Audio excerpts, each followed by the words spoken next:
If you have a sedentary job, then there is a very good chance that you spent part of 2020 working from home. I know I certainly did. There are a few months there where I didn't really head into the office much. And the upside of that is you might be eligible for a few extra tax deductions this year. You see, as a general rule of thumb, if you incur an expense in order to earn assessable income, then that expense is tax deductible. So what this means for us is that extra electricity you're using working from home, maybe you bought an office chair because the couch was killing your back, all of those expenses are potentially tax deductible. So today I wanted to put together this little video as to what you should potentially look to claim in your tax return for 2020. Now I do want to preface this video by saying that I'm not an accountant, I'm not a tax advisor, and therefore all of this information is general in nature.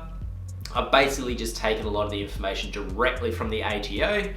And so if you have any questions regarding your specific circumstances, then I'd highly recommend you seek professional advice from a licensed accountant.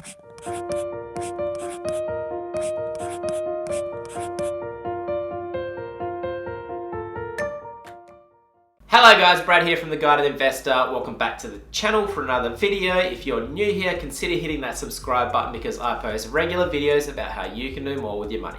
Today we're talking tax, and let's kick things off with a rundown of some of the expenses that you can potentially claim in 2020 as a result of working from home. Now the ATO has provided the following list for us.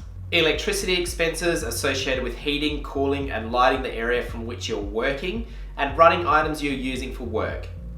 Cleaning costs for a dedicated work area, phone and internet expenses, computer consumables, so things like paper and ink, and of course stationery, so pens and pencils, home office equipment including computers, printers, phones, furniture and furnishings. You can claim either the full cost of the item up to $300, or if it's above $300, you get to claim the decline in value of that item. So if you think some of these expenses might be applicable to you, then great, you can potentially claim it. And in order to claim it, you have to actually show that you spent the money and have a receipt in order to prove it. So for example, if you're using your mobile phone from home for work purposes, but your mobile is either paid for directly by your employer or your employer rebates you the mobile expense, then it's obviously not going to be tax deductible.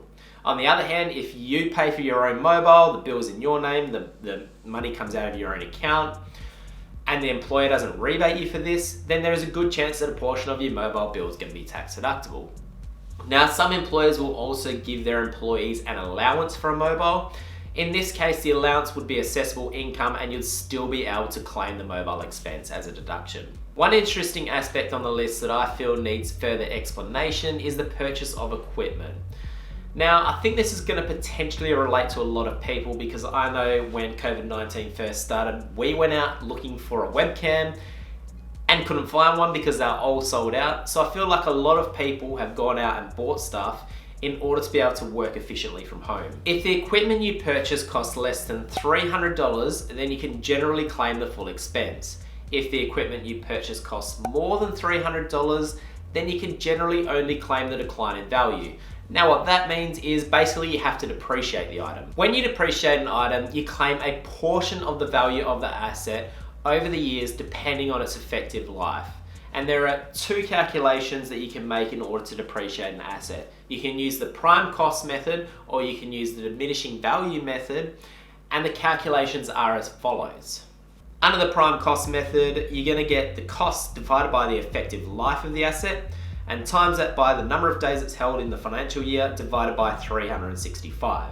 Under the diminishing value method, the calculation you use is going to depend on when you purchase the asset. There's a different calculation before the 10th of May 2006 and one for after the 10th of May 2006. Now, in our case, we're going to look at the calculation after the 10th of May 2006, which is the base value of the asset divided by the effective life times the number of days held in the financial year divided by 365 times 200%. A common component among all of these calculations is the effective life, and this is simply how long the asset is expected to last for. And if you want to know what the effective life of an asset is, then I'd suggest you go check out the Commissioner's determination. I'll put a link to the website in the description box below. And this basically gives you a whole list of all the different assets and what they determine to be the effective life of that asset. As an example, a computer has an effective life of 4 years. So when you start depreciating an asset, your tax return does become a little bit more complicated. Not only do you have to calculate how much depreciation you can claim, but you also have to consider the split between private use and work use. Now obviously, if you're using an asset for both private and work uses, then only the work use is going to be tax deductible. When it comes to claiming electricity expenses and cleaning costs, again, it's unlikely that you'll be able to claim the full bill. You can only claim the portion that was used for work and you can't claim the personal portion. So it's easiest if you have a home office, because in that instance what you do is you have a look at the entire floor space of your house, you work out as a percentage how much the home office takes up of that floor space, and you apply that to your bills. Now, if you don't have a dedicated home office and you're sitting in the kitchen doing all of your work and there's people using the oven and there's family members around, then generally that's not a dedicated work area and you won't be able to claim anything. So as you can see, claiming work-related expenses gets a little bit tricky when you're using the actual cost method. Now, if you want to go down this path, it might be best to go seek professional advice from an accountant, because they're going to be able to put you on the right track. However, if you still want to do it yourself, the ATO have put out what's called their shortcut method, and we're going to look at that now.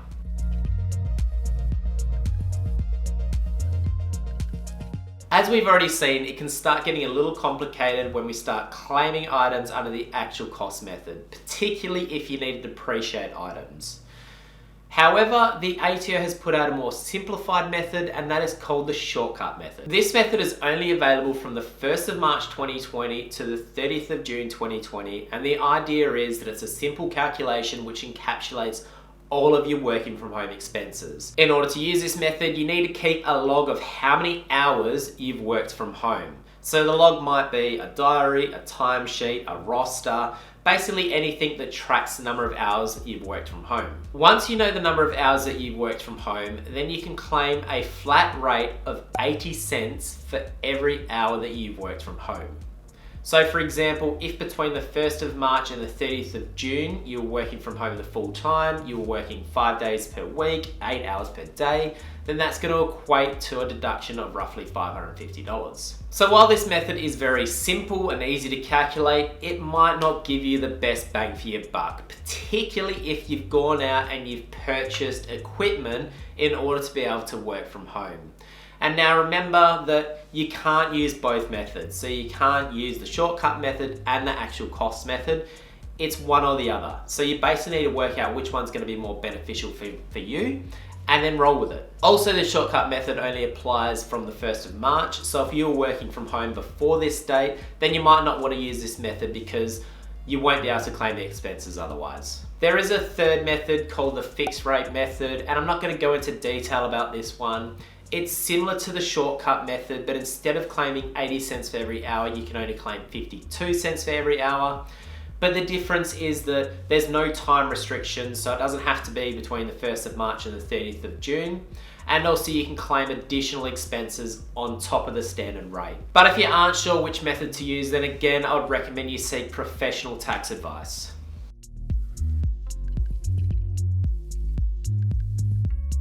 Tax deductions are great, but let's not get carried away. Not everything is tax deductible. The ATO has put out the following list of items which are not deductible to an employee working from home. You can't claim coffee, tea, milk, and other general household items your employer may otherwise have provided you with at work. You can't claim children's education expenses, including setting them up for online learning, teaching them at home, or buying equipment such as iPads and desks.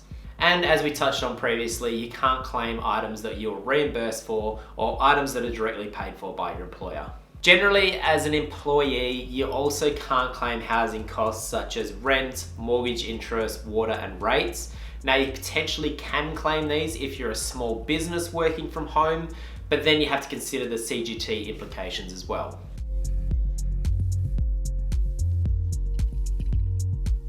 COVID-19 has caused a lot of headaches in 2020, and if we can get a little bit of tax relief as a result, then that's a small silver lining for us. But as you can see, claiming tax deductions can get quite complex, and it's not something that you want to mess up, because if you get audited and you make a mistake, then penalties could apply. So if you're going down the DIY route this year and you're planning on lodging your own tax return, then you really should consider using the ATO's shortcut method because it's clean and simple. On the other hand, if you have some large purchases and in particular you've purchased some expensive equipment like computers and things like that, then I think it's worthwhile going the actual cost method and seeing an accountant for some professional advice. But that's it for me today, guys. I hope you found this video helpful. If you did, please leave it a thumbs up and I will see you guys in the next video.